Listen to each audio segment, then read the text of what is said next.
Introducing Educume's GS Main Support Program and Test Series with structured mentorship for 2023. This program is a valuable resource for students preparing for the mains examination this year and those planning to appear the next year. Here's what you can expect: 7 subject-wise PYQ sessions, 18 full-length tests including 2 essay tests, model answers for all test papers, post-test discussions, 8 practice tests with model answers and mentor evaluation, and structured mentorship. Get ready to excel in your mains. With this support program and test series, you can enhance your knowledge and pave the way towards fulfilling your dreams. Don't miss out on this opportunity. Register now and seize the chance to become an expert in your mains preparation. Take charge of your aspirations and make them a reality.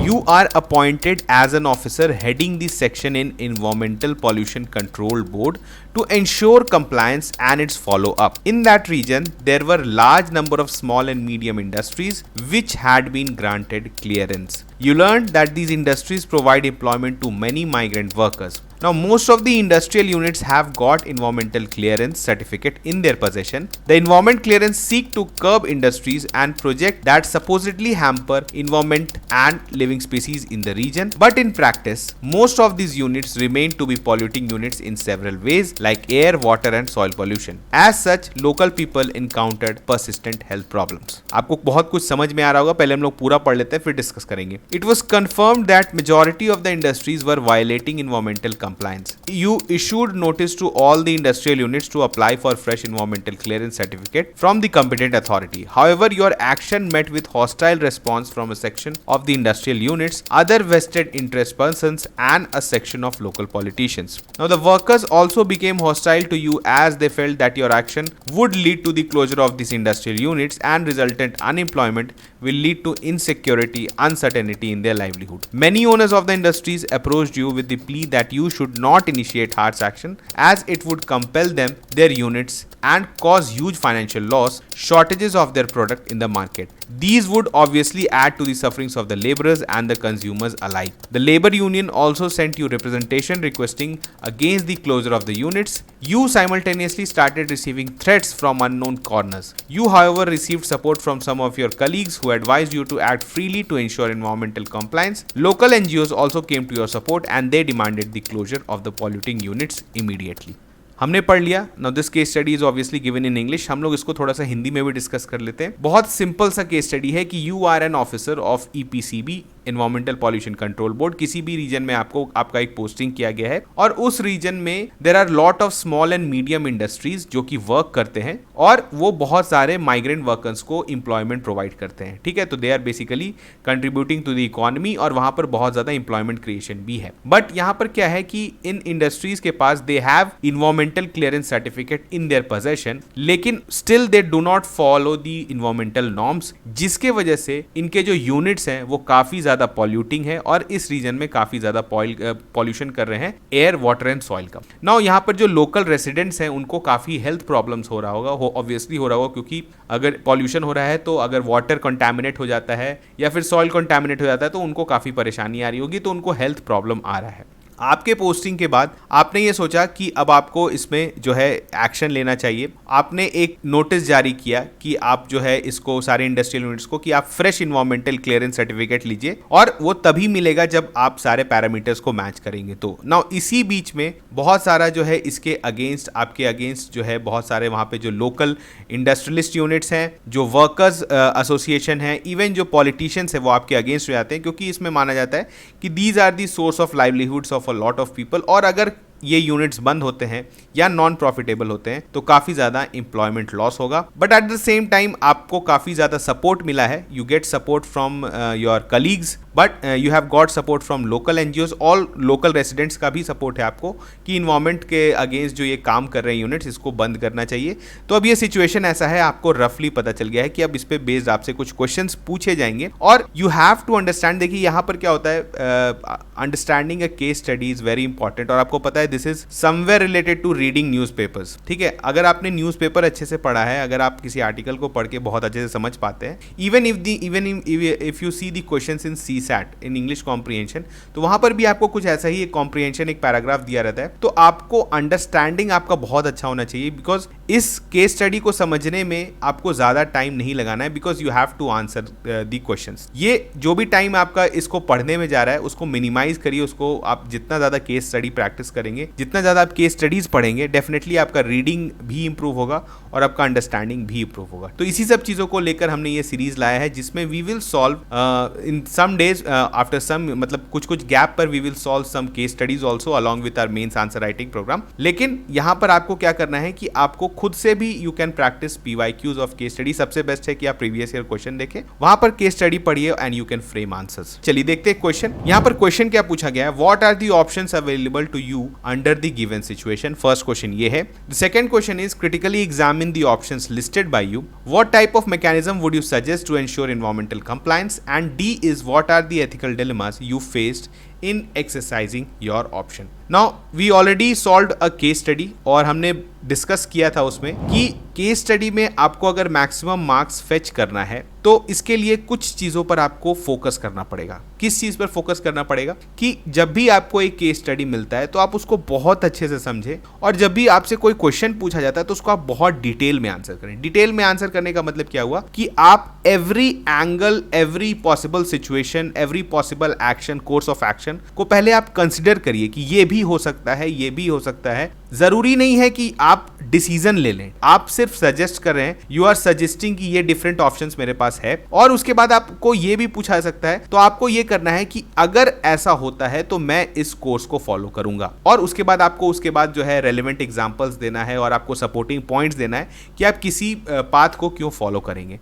तो case study में पहला important चीज़ है कि आपको सारे options को पहले explore करना है। अगर आपने सारा ऑप्शंस एक्सप्लोर नहीं किया है तो you won't get very good marks in case study, ये तो क्लियर बात है। अगर आपने कर दिया है और उसके बाद अगर आपने बहुत सब्सटैंटिव पोजीशन या फिर कोई बहुत स्ट्रिक्ट पोजीशन नहीं लिया है किसी भी एंगल को लेके, तो भी वो चलेगा, लेकिन you still have to explore all the options. तो इस चीज़ को बहुत ध्यान रखिए कि जब भी आपसे पूछा जाए what are the options available to you under the given situation, तो जितना भी पॉसिबल सिचुएशन आप सोच सकते हैं, 1, 2, 3, 4, आप उसको स्टेट करिए, उसको अच्छे से बताइए, और उसको अगर क्रिटिकली एग्जामिन करने दिया गया है जो कि नेक्स्ट पार्ट में, उसको भी हम लोग अच्छे से करेंगे। तो चलिए पहले क्वेश्चन को आंसर करते हैं। What are the options available under the given situation. आपको पता है सिचुएशन क्या है, तो इस सिचुएशन के अंदर आप क्या क्या पॉसिबल सिचुएशन, मतलब आपके पास क्या क्या ऑप्शंस अवेलेबल है। सबसे पहले है कि enforce strict compliance. Now you have been tasked ensure the environmental compliance. किसी भी एरिया में आप एक ऑफिसर हैं, PCB के ऑफिसर हैं, तो आपका फर्स्ट काम है कि आपको इन्वायरमेंटल कंप्लायंस को इन्फोर्स करना है। नाउ यहाँ पर जाके आप अगर सारे चीज़ों को आप भूल जाइए कि वहाँ पर क्या मतलब कम्युनिटीज़ काम कर रही हैं, एम्प्लॉयमेंट पे क्या फ़र्क पड़ने वाला है, डिफरेंट चीज़ों को अगर आप भूल जाइए, तो सबसे इंपॉर्टेंट है कि आप इन्वायरमेंटल कंप्लायंस को इंश्योर करिए। तो ये भी एक ऑप्शन हो सकता है कि आप डायरेक्टली गए और आपने बोला, आपने नोटिस इशू किया, नोटिस का अगर किसी ने जवाब नहीं दिया तो आप अपना कोर्स ऑफ एक्शन ले सकते हैं। आप सारे जो जितने भी परमिशंस हैं, जो इन्वायरमेंटल सर्टिफिकेट्स मिले हुए हैं, उसको आप कैंसिल कर सकते हैं और आप रिन्यू करने के लिए एक नोटिस जारी कर सकते हैं। तो इस तरह से अगर आप करते हैं तो ये this is an option. Continue with the notice to the all industrial units to apply for fresh environmental clearance and take stringent actions against those found violating environmental regulations. This approach align with the objective of controlling pollution and protecting public health. आपका जो काम है आपने वो किया। This is the course of action जो कि आपके लॉ के अनुसार होता है। नाउ इंगेज इन डायलॉग। अब कुछ हम लोग अल्टरनेटिव आप बोल सकते हैं सॉल्यूशंस भी ढूंढते हैं। ऑब्वियसली आपको पता है कोई भी पब्लिक सर्विस का काम इतना सीधा नहीं होता है, वहां पर आपको क्योंकि मल्टीपल स्टेक होल्डर्स होते हैं तो सबके इंटरेस्ट को आपको ध्यान में रखते हुए चलना पड़ता है। नाउ अब हम लोग वैसे ही अल्टरनेटिव ऑप्शंस को जो है यहाँ पर कंसिडर करेंगे। जैसे एक हो सकता है इंगेज इन डायलॉग। नाउ अभी आप आए हैं, आपने बहुत इंटरेक्शन नहीं किया है विद इंडस्ट्रियल ओनर्स, उनके प्रॉब्लम्स को भी नहीं जाना है आपने, और ना ही आपने जो है बहुत सारे आप बोल सकते हैं अल्टरनेटिव वेज को सर्च किया है। तो आप इनिशिएट कर सकते हैं डिस्कशन, और इसमें आप इंडस्ट्रियल ओनर्स, जो वर्कर एसोसिएशंस हैं, उसमें लोकल पॉलिटिशियंस हैं, ठीक है, और उनको बताइए कि क्या प्रॉब्लम हो सकता है। आप एक डिस्कशन उनके साथ करिए और बताइए कि कैसे पब्लिक हेल्थ पे ये अफेक्ट कर रहा है और लॉन्ग टर्म में ये डेवेस्टेटिंग हो सकता है फॉर दिस एरिया। इसी के साथ यू कैन ऑल्सो, आप जब भी इस तरह का बात लिखे तो आप हमेशा मल्टी स्टेक होल्डर अप्रोच रखें। जो भी ऑप्शन जैसे आपको दिया हुआ है कि NGOs are in your favour, तो आप work with local NGO and community stakeholders to create awareness about the importance of environment compliance. अगर एनजीओज हैं उनके मदद से आप जो इंडस्ट्रियलिस्ट हैं या फिर जो वर्कर्स हैं उनको ये बताइए कि ये कितना इंपॉर्टेंट है एनवायरमेंटल कंप्लायंस, और ये उतना ही इंपॉर्टेंट है जितना आपका जो अब लाइवलीहुड है, हेल्थ उतना ही इंपॉर्टेंट है, क्योंकि ऑब्वियसली वर्कर्स के भी हेल्थ पे अफेक्ट पड़ रहा होगा। तो ये सब चीजों को आप हाईलाइट कर सकते हैं थ्रू अ डायलॉग। इसके बाद seek support from the higher authorities. Now if अगर आपको लग रहा है कि this situation is out of your hand, आपके हाथ के बाहर है, और still you want to take some actions, तो आप कर सकते हैं seek support from the higher authorities. आपके जो भी जो ईपीसीबी में हायर पोजीशंस पे होंगे, आप उनको लेटर लिख सकते हैं।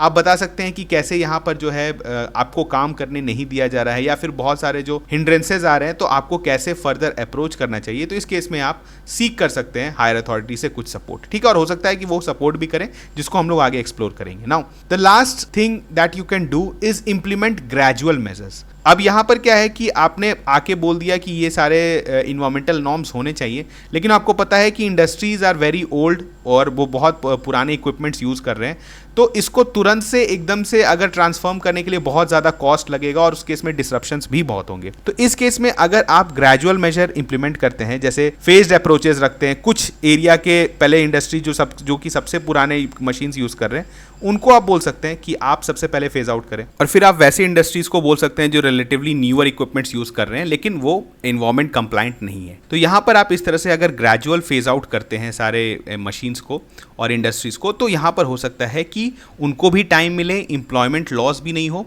और हो सकता है कि उस एरिया में जितने भी जो रेसिडेंट्स हैं वो भी खुश रहें। Now moving on to the next part of the question, that is critical examination of the options. अभी हमने फर्स्ट क्या किया है कि हमने सारे ऑप्शंस को सिर्फ बताया है। The second part we are going to examine, critically examine करने का मतलब क्या हुआ कि आप उसके प्रोज और कॉन्स दोनों को बताइए, एकदम अच्छे से जाके डिटेल में बताइए कि हर ऑप्शन के साथ आपके साथ क्या क्या प्रॉब्लम्स है और क्या क्या उसके साथ फायदा है। चलिए तो हम लोग फर्स्ट देखते हैं। हमने देखा enforce strict compliance. Now pros क्या है इसका, you will uphold the principle of environmental protection and public health. आपका जो काम है, जो आपका जॉब है, आप ऑफिसर हैं ऑफ ईपीसीबी, तो आपका यही काम है सबसे पहले कि आपको एनवायरमेंटल प्रोटेक्शन करना है और पब्लिक हेल्थ पर ध्यान देना है। तो ये तो प्रोज है कि अगर आपने ये इंप्लीमेंट कर दिया तो आप you are in line with your duty, ठीक है, आप अपनी ड्यूटी के साथ इन लाइन है। कॉन्स क्या है आपके साथ हो सकता है, it may result in immediate unemployment and financial hardships for workers and owners. उस एरिया में इमीडिएट अनएम्प्लॉयमेंट बढ़ सकता है, क्योंकि कंपनीज अगर फेज आउट करेंगी अपने मशीन्स को, तो वो थोड़े टाइम के लिए जो है ऑपरेशन बंद कर देंगी। उस केस में आपको पता है बिकॉज डेली वेजेस होते हैं, तो वहां पर आपको बहुत ज्यादा फाइनेंशियल हार्डशिप हो सकता है। It could also escalate resistant and hostility from stakeholders, making the enforcement process challenging. Now once की इंडस्ट्रीज जो है वो काम नहीं करने लगती हैं, तो वहाँ पर काफ़ी अनएम्प्लॉयमेंट होगा और वहाँ पर लॉ एंड ऑर्डर सिचुएशन भी हो सकता है, क्योंकि ऑब्वियसली पॉलिटिकल पार्टीज भी सपोर्ट कर रही हैं इंडस्ट्रीज को, तो डेफिनेटली वहाँ पर कुछ रकस क्रिएट हो सकता है। Now the second option is engage into dialogue. आप डायलॉग में इंगेज कर सकते हैं। डायलॉग कैन बी कंस्ट्रक्टिव, हो सकता है कि इससे कुछ पॉजिटिव आउटकम आ जाए, लेकिन ये गारंटी नहीं करेगा कि कंप्लायंस हो ही जाएगा। आपने डायलॉग इनिशिएट कर दिया है और आपने बोला है कि आप प्लीज इन नॉर्म्स को धीरे धीरे आप लोग फॉलो करिए, लेकिन ऑब्वियसली जब तक लॉ या पेनल्टी आपका जो है इंपोज नहीं होता है, तब तक इंडस्ट्रीज रेजिस्ट करेंगी इस तरह के चेंजेस को करने के लिए। आपको पता है बहुत ज़्यादा इनर्शिया होता है इस सब चीज़ों में, तो आपने पहले भी देखा होगा, तो इसके वजह से हो सकता है कि कंप्लायंस नहीं हो। तो हमने यहाँ पे देखा सम स्टेक होल्डर्स में use this an opportunity to delay और अवॉइड इंप्लीमेंटिंग नेसेसरी चेंजेस। आप यहाँ पे बोल सकते हैं कि ये जो है कंप्लायंस गारंटी नहीं करेगा और अननेसेसरी डिले करेगा। दोनों पर्पसेस सॉल्व नहीं हो रहे हैं, आपके पब्लिक हेल्थ भी नहीं बच रहा है और इन्वायरमेंटल जो आपके जो भी नॉर्म्स हैं वो भी फॉलो नहीं हो रहा है। अब यहाँ पर एक तरह से आप बोल सकते हैं कि आप in line with your duty नहीं है ये। अगर हम लोग आगे बात करें, seek support from higher authorities, ये क्या है, इससे आप प्रोज क्या लिख सकते हैं इसमें, your immediate load will be shared by the government machinery. Now अगर आप ये बोलते हैं कि ये मुझसे काम नहीं होगा और गवर्नमेंट में हायर अथॉरिटीज को जो है अप्रोच करते हैं, तो एक तरह से आपने अपना लोड शेयर कर दिया और आपने जो है एक तरह से बोल दिया कि अब मुझसे नहीं संभल रहा है, आप संभालिए, ठीक है। Although you will be on the ground, but still आपको अगर कुछ प्रोज लिखना है इसमें, आपको प्रोज लिखना है, तो यहाँ पर आप ये लिख सकते हैं कि आपका इमीडिएट लोड जो है वो शेयर हो जाएगा गवर्नमेंट मशीनरी के द्वारा। कॉन्स में आप क्या लिख सकते हैं, would show incompetence on your end to handle a job you are tasked for. आपका जॉब है इन्वायरमेंटल कंप्लायंस करने का, ठीक है, आपका जो आपने वो ढंग से नहीं किया और आपने जो है इसमें आप गवर्नमेंट मशीनरी को भी इन्वॉल्व कर रहे हैं, इसमें एक्सचेकर का पैसा भी इन्वॉल्व हो रहा है। तो यहाँ पर अगेन कुछ कॉन्स अगर आपको लिखना है तो you can write such cons. देखिए जनरली और ऐसा होता भी है कि सर्टेन पॉइंट्स में आपके प्रोज नहीं होते हैं या कॉन्स नहीं होते। जरूरी नहीं कि हर पॉइंट में आपका प्रोज और कॉन्स हो, तो अगर आपको सिर्फ प्रोज ही समझ में आ रहा है तो सिर्फ प्रोज लिखिए। अगर कॉन्स समझ में आ रहा है तो सिर्फ कॉन्स लिखिए, लेकिन अगर आपको दोनों समझ में आ रहा है तो कोशिश करिए कि दोनों लिख दीजिए। Now in the phase compliance में बात करें, जो लास्ट ऑप्शन था फेज कंप्लायंस में, हम लोग क्या बात कर सकते हैं, दिस, इसका प्रोज क्या है, this approach provides time for industry to adapt but it could also lead to prolong pollution and health issues for local population. ठीक है, ये आप कॉन्स में लिख सकते हैं, लेकिन आप इसमें प्रोज क्या है, इसमें प्रोज लिख सकते हैं कि आप इंडस्ट्रीज को टाइम दे रहे हैं, टाइम इस टाइम में आपका क्या होगा कि मिनिमल इफेक्ट ऑन इंप्लॉयमेंट होगा, इंप्लॉयमेंट पे ज्यादा इफेक्ट नहीं पड़ेगा, मतलब एक तरह से जो है यहाँ पर इंप्लॉयमेंट बना रहेगा और अनएम्प्लॉयमेंट नहीं बढ़ेगा वहां पे। कॉन्स में आप क्या लिख सकते हैं, will have to bear with the pollution. आपको क्योंकि फेज आउट मतलब मैनर में हो रहा है तो इसमें टाइम लगेगा, इसमें 4-5 साल लग सकता है और उस टाइम बीइंग तक जो है उस टाइम तक आपके पब्लिक हेल्थ पे भी इफेक्ट हो सकता है। तो हमने देख लिया, क्रिटिकली एग्जामिन कर लिया। Now the third question is to ensure environmental compliance effectively the following mechanism can be suggested. अब आपको यहां पर क्या है, आपका जो थर्ड क्वेश्चन था, what type of mechanism would you suggest to ensure environmental compliance. तो अब क्या है कि आपने सारे चीजों को बता दिया, आपने सारा ऑप्शंस को क्रिटिकली एग्जामिन कर दिया, अब आप क्या स्टेप लेंगे, यहां पर ये बात आ जाती है। ये क्वेश्चन देखिए बहुत इंपॉर्टेंट है और इस पे आपको क्या है, एक बैलेंस्ड अप्रोच लेके अगर आप चलते हैं तो आप अच्छे से निकल जाएंगे। ठीक है, लेकिन अगर आप इसमें थोड़ा सा एक्सट्रीम स्टेप्स लेते हैं तो फिर आपको उसको जस्टिफाई करना होगा। आप ले सकते हैं, आप बोल सकते हैं कि you will comply with the rule, ठीक है, आप इस तरह से कर सकते हैं, लेकिन उस केस में you have to justify point, आपको क्यों लगता है कि ये पॉइंट सही है। अगर आप उसको कर देते हैं, एग्जामिनर को अच्छा लगता है तो बहुत अच्छा आपको नंबर मिल सकता है, और अगर नहीं होता है तो उस केस में नो वन नोज कि क्या हो सकता है, बहुत सारा पॉसिबिलिटीज है। एक्चुअली जो है वो किसी को नहीं पता होता है, तो इसी कारण हम लोग क्या करते हैं, मध्यम मार्ग लेके चलते हैं। यू हैव टू, इस तरह से आपको करना है क्योंकि आपका काम है इन्वायरमेंटल पॉल्यूशन को रोकना, but at the same time कुछ इश्यूज हैं, लोकल इश्यूज हैं, उसको भी आपको ध्यान में देना है। तो हमने यहाँ पर जो फोर्थ ऑप्शन सजेस्ट किया था, फेज कंप्लायंस, इसी को आप कर सकते हैं, लेकिन इसमें क्या करना है, you have to do some add ons. Add ons क्या, आप इस तरह से बना सकते हैं कि you will implement gradual measures. आप फेज मैनर में ही बोलेंगे कंपनीज को कि आप इंडस्ट्रीज को कि आप अपने मशीन्स को चेंज करिए। उसके बाद आप इंश्योर करेंगे कि ये जो फेज्ड आउट मैनर में जो ये काम चल रहा है ये बहुत ट्रांसपेरेंट चले, इसका डेली रिपोर्ट जो है वो पब्लिक भी देख पाए, इसके डेली रिपोर्ट को पब्लिक देखे, मॉनिटर करे कि हाँ ये इंडस्ट्रीज जो है वो चेंज कर रही हैं या इस टाइम तक जो है ये चेंज कर लेंगे। ठीक है, इसके बाद आप पब्लिक अवेयरनेस एनजीओज के साथ जो आपका काम था, जिसमें आपका डायलॉग्स था, उसको भी आप लगातार करते रहें, आप सेशंस करते रहें, लोगों के साथ मिलते रहें, अवेयरनेस क्रिएट करते रहें। ठीक है, और वहां पे जितने भी आपके सिविल सोसाइटीज हैं उनको आप इंक्लूड कर सकते हैं। इसके अलावा कैपेसिटी बिल्डिंग क्या हुआ, कैपेसिटी बिल्डिंग हुआ कि वहां जो इंडस्ट्रीज हैं उनको फेज आउट करने के लिए अपने यूनिट्स को, उनको कुछ मदद चाहिए होगा। तो आप अगर गवर्नमेंट के द्वारा, गवर्नमेंट में ये चीज़ों को रेस कर सकते हैं कि यहाँ पे इंडस्ट्रीज को चेंज करने के लिए कुछ कैपेसिटी बिल्डिंग के लिए कुछ सपोर्ट चाहिए, चाहे वो मॉनेटरी हो या ट्रेनिंग सपोर्ट हो, तो वो भी आप अपने एंड से प्रोवाइड करते हैं। तो डेफिनेटली ये बहुत अच्छा स्टेप देखा जाएगा। इसके बाद विसल ब्लोअर प्रोटेक्शन क्या है कि इफ सर्टेन कंपनीज अगर डिस्पाइट ऑल दीज थिंग्स अगर वो काम नहीं कर रही और उस केस में अगर किसी पर्सन ने आपको इन्फॉर्म किया तो उस विसल ब्लोअर को आप प्रोटेक्शन भी दे सकते हैं। ये तो हमारे गवर्नमेंट में भी किया जाता है, विसल ब्लोअर का प्रोटेक्शन बहुत इंपॉर्टेंट है। और अगर कोई कंपनी, कोई इंडस्ट्री बहुत अच्छे से फॉलो कर रही है तो you should good give incentives for environmental compliance also. तो यहां पर अगर आप इंसेंटिव्स भी देंगे कि किसी कंपनी बहुत अच्छे से ट्रांसफर कर लिया, किसी इंडस्ट्री ने क्विक ट्रांसफॉर्मेशन किया, तो उस केस में आप उसको अवार्ड दे सकते हैं और उसके एक तरह से रेपुटेशन को आप बढ़ा सकते हैं, जो कि बाकियों के लिए भी बहुत ज्यादा प्रेरणा का स्रोत बनेगा। Now moving on to the last question, ethical dilemmas क्या है। यहाँ पर एथिकल डिलेमास अब आपको बताना है। तो एथिकल डिलेमास क्या क्या है, बहुत बेसिक है, आप बता सकते हैं। आपको स्टेट करना है, फर्स्ट है कि balancing environmental protection and livelihood. यहाँ पर है कि एक तरफ आपको एनवायरमेंटल प्रोटेक्शन करना है, हेल्थ को इंश्योर करना है, but at the same time लोगों का लाइवलीहुड भी यहाँ पर स्टेक में है। तो ये आपके लिए एक एथिकल डिलेमा क्रिएट कर सकता है। इसके बाद है हैंडलिंग थ्रेट्स एंड प्रेशर। आपको क्योंकि लोकल थ्रेट्स मिल रहे हैं तो आप क्या, एक प्रॉब्लम है कि you are handling threats and pressure versus duty. ठीक है, आप बोल सकते हैं in line with your duty, या फिर आप जो है इसमें यहाँ पर आप किसी भी वैल्यू को लिख सकते हैं। इंटीग्रिटी, आपके इंटीग्रिटी को भी चैलेंज किया जा रहा है कि आप इस तरह की सिचुएशन में कैसे अपने आप को हैंडल करेंगे। इसके बाद बाकी क्या है, फेयरनेस एंड इम्पार्शियलिटी की बात आती है।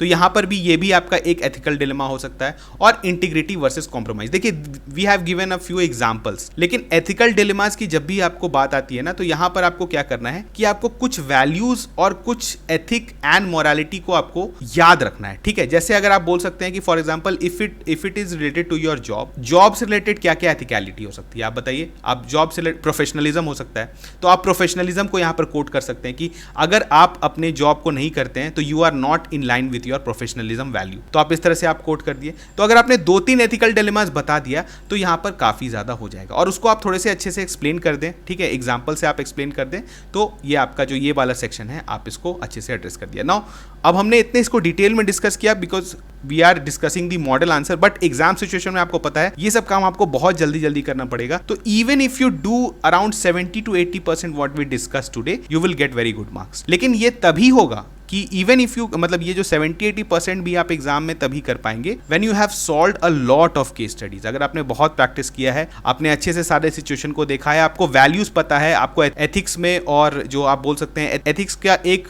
इंपॉर्टेंट चीज है GS4 के साथ आप कर सकते हैं कि you make a list of values. ठीक है, आप वैल्यूज का एक लिस्ट बना लीजिए, क्योंकि व्हेन यू राइट आंसर्स आपको वैल्यूज याद नहीं हो सकते हैं। ठीक है, तो अगर उस केस में अगर आप एक शीट बना के रखते हैं, एक अपना आप बोल सकते हैं एक तरह से वर्ड्स बना के रखते हैं, वर्ड्स का एक तरह से डिक्शनरी बोल सकते हैं आप, एथिकल डिक्शनरी बना के रखते हैं खुद का, तो उसको आप यूज कर सकते हैं यहाँ पर। क्योंकि अगर आप एथिक्स वैल्यू से रिलेटेड टर्म्स यूज कर रहे हैं तो आपको वो ज्यादा मार्क्स फेच करके देगा। और एग्जाम में टाइम में होता क्या है कि आपको याद नहीं आता है, तो उसको अगर आप फर्दर देखते रहेंगे, यूज करते रहेंगे आंसर में, तो डेफिनेटली आपको एग्जाम में भी वो याद आ जाएगा। तो चलिए मिलते हैं हम लोग नेक्स्ट क्वेश्चन में, तब तक थैंक यू।